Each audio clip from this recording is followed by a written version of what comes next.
great to have these experts here with us. I'm gonna prime the pump, Amy. Okay. With a trivia question. And the prize is, well, you get to say you won the trivia question. So we need to see who can get closest of both how many species we have here at the Monterey Bay Aquarium and how many individual animals are currently in our collection. So we'll take chat answers for a couple minutes here, and we'll see who gets close. Julie will buy you a coffee. Paul, looks like there's a question there for you on deep sea creatures. How did y'all collect some of the critters that are going to be in the deep sea exhibit? Yes, great question. Some of you may know of our sister institution, our partner, the Monterey Bay Aquarium Research Institute, just that direction across the bay from us. We partnered with those folks here to make this exhibition a reality. And of course, they have all of the infrastructure and resources that allow us to access the deep sea, including oceanographic vessels, ROVs, remotely operated vehicles. And so, believe it or not, we have a remotely operated vehicle that goes hundreds of meters down into Monterey Bay and can scoop up teeny little, almost invisible jellies and bring them back here for us to culture. It's a really remarkable thing to watch the ROV pilots be able to gently scoop up an animal like that again is hundreds of meters away and bring it back here. A lot of the pilots are very good video game players, I would say that. And Paul, I have to give a shout out to just you and your team, because it's collecting is definitely a huge feat and a huge part of the process, but the amazing things y'all have done on the animal care side and the husbandry side to be able to keep these animals on exhibit to then be ambassadors for their habitat is really amazing. And that partnership with Mbari and the aquarium is really one of David Packard's visions of really putting together the engineers and the scientists and look at what collaboration and teamwork with two different expertise was able to accomplish. It's really incredible.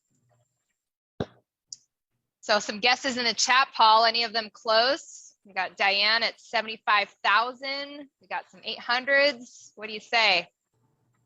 I'm going to say yes, some people are close and some people are not. We'll let it incubate for a little bit there. Keep you guessing. Nice. Any other questions from the group or any favorites that you saw in that behind the scenes tour that you just got? Looks like we have a question about the aquarium's role with sea otters and how they help to restore ecosystems. Yeah, we can jump in there. You know, at kind of the core of our program here are our 5 exhibit sea otters. So if you come to visit the aquarium and you see our female sea otters on display, know that those ladies have quite an eventful life. Most of them help to serve as surrogate moms for stranded sea otter pups that come into our program here. The ultimate goal is for those moms to help those pups learn how to become effective otter pups and eventually release them out to the wild. And that's just kind of the hub of our larger sea otter program here. The aquarium is hugely responsible for helping the southern sea otter recover here in local waters, although the sea otter population is nowhere even close to where it was historically.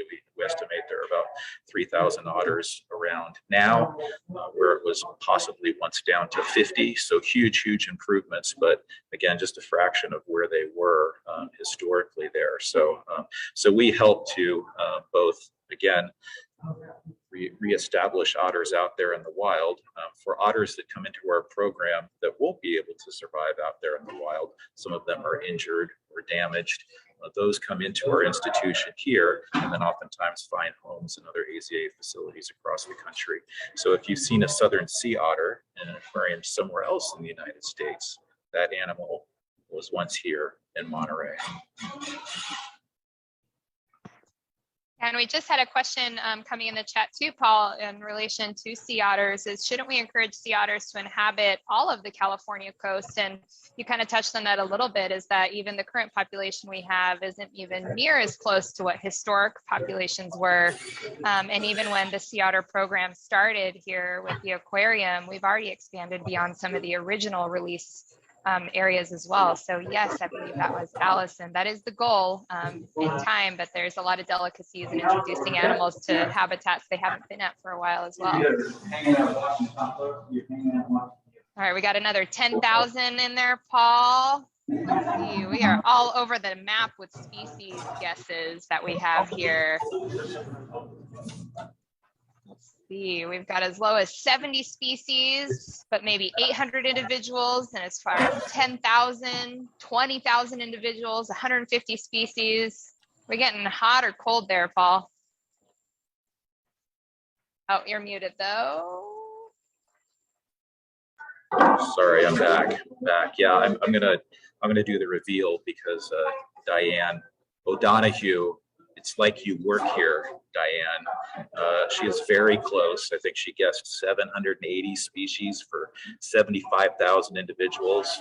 Yeah, we're about 800 species right now and close to 80,000 individuals. So, Diane, you get to walk away a winner today. Yeah, and we've got some long-term members. I think maybe it was you, Diane, that's been a member since '88. Thank you for everyone for your support. The aquarium, and again, we have member previews this next week, and you could join as a member as well if you want to get a sneak peek of that Into the Deep exhibit where Paul is now as well. Yeah, Chris I asked a good question here up above that I'll address, that I believe may be a follow-up to our deep sea work and bringing animals in from the bay here.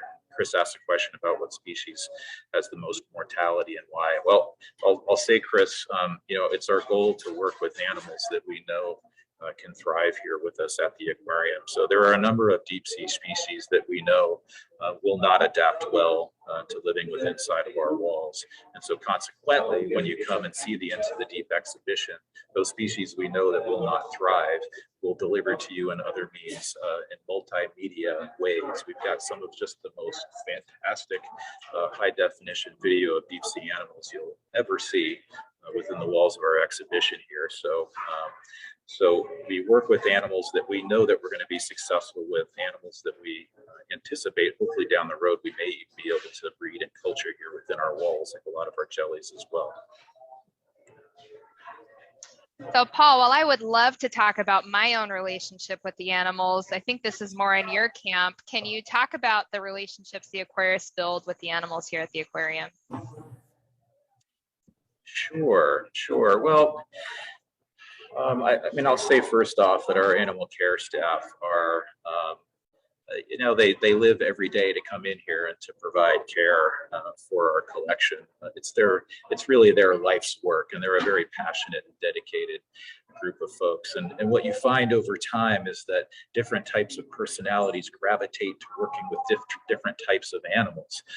We actually have staff here that we oftentimes call, you know, jelly heads or jelly nerds, folks that work primarily just with our jellyfish collections that have done so for many years, and they connect, you know, deeply with jellyfish, which you might not imagine is possible, but it certainly is. And then we have others that specialize and focus in others, and other folks are a bit more jacks of the trade. Some of the animals lend themselves to individual connection a bit more than others. Giant Pacific octopus, they're a pretty good candidate with that. And the folks that are caring for our octopus believe that the octopus does recognize and get to know them and get to know them as individuals. So it depends upon, I think, your affinity for different animal groups depends upon what you connect with here. Thanks, Paul. There's the last question that came in there. If we have classes for kids, yes, I really have to give a huge shout out to our education department that even throughout the closure was able to really shift and adapt and offer virtual field trips to schools all over the country. So we actually were able to expand our geographic reach of school programs for kids. And we're building the program back up, but we have seen over 80,000 kids come to field trips to the aquarium every year. So we have amazing teacher programs and really are just doing some amazing things in their education department. So, and if you're not able to come to one of the field trips, there is an abundant amount of resources, educational resources on our website that's accessible to anyone. So please stop in and take a look. And then maybe one last question before we wrap up. Paul, what do you think is the most underrated fish at the aquarium? I'm going to ask Julie's answer to this in a second after I give mine, because I want to see what Julie's answer is too. But I don't know, it changes every day as I walk around. It's just like, something new and crazy. So just yesterday, I was looking at some of our Banggai cardinal babies. Okay, so a Banggai cardinal fish, like many cardinal fish, the male holds the eggs in his mouth and then they hatch. And he keeps the young inside of his mouth for a period of time. And these little cardinal fish pop out as exact copies of dad.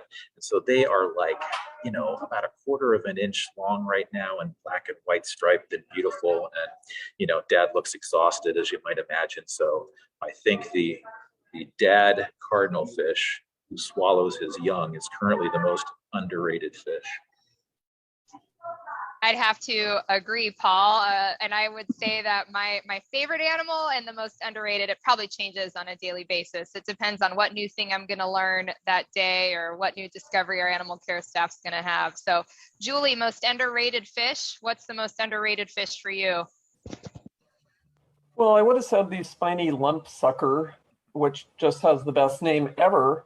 But we don't have any right now because, I don't know, there was a little tussle in the community exhibit where they were residing. So I don't know, I'm kind of a fan of the big giant sea bass that we have in there with the giant polka dots on there. That's a fish that was depleted. There were a lot of them out in the ocean, California waters. And I mean, I take it that they are recovering, but I had no idea those things got to be so massive, and that they're just a cool fish. And they're not the ones that we are eating. When you have the white sea bass, local sea bass on California menu, it's not the big polka dot looker. And although Julie says we don't have the Pacific spiny lump sucker right now, we have a close relative that'll be showing its gills into the deep here this weekend. Come see the lumpfish, about the cutest darn thing ever. Come check it out. I'll just tease that out there. I don't know, that snailfish is a pretty close second, Paul. So, yeah. All right, back to you, Amy. You want to bring us home? Yeah, thanks. I was going to say I could talk about giant sea bass and lump suckers all day. So it has been such a pleasure to share some of the aquarium and the people with you all today. So thank you for joining us, and thank you so much for everything that you do for California's ocean and coast. Thanks, Laura. Thank you so much, Amy. Thank you, Julie and Paul and Natalie. That was such a treat. And let's see, I just realized we're still live on Facebook. So we're going to stop that now. And we're going to get ready for the next panel, which is going to start in just about 9 minutes.